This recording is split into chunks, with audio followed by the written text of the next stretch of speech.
A lot of people don't realize this, but gaslighting is nothing more than a deflection of someone's taking ownership of their own foibles. It's true not just for alcohol use disorder or alcoholism, but it's true for really anybody who just doesn't want to take ownership of their own mistakes or their own problems, or they don't want to admit that they have a problem, so they deflect it on outside sources, the people around them.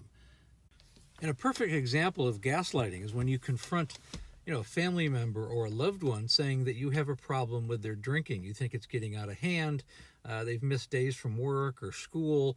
It's starting to take a toll on your own family.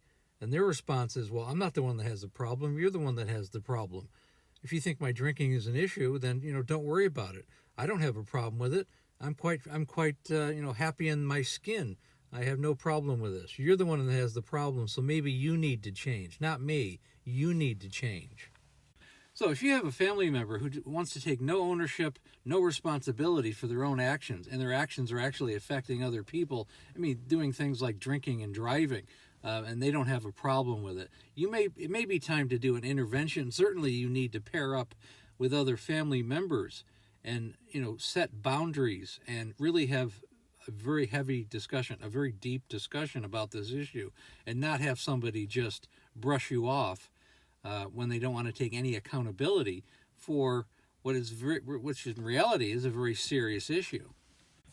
So if you have a loved one or a family member who, in my opinion, wears a Teflon suit, in other words, everything bounces off of them, nothing connects with them, and they take no responsibility for harmful actions like drinking and driving or binge drinking and putting other people in harm's way, and just the irritation of dealing with an alcoholic, it's time to do an intervention. There's no question.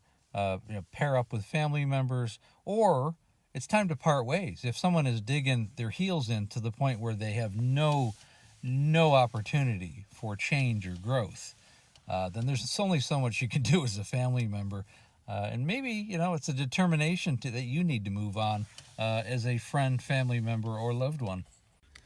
So if this type of scenario resonates with you, or if you have had some kind of similar experience and you need help with this, you need help with your family member and your family in general, click on the link above, set up a breakthrough call so that we can get you and your family on the path of sustainable sobriety. I've helped thousands of alcoholics, and just as important, I've helped their families.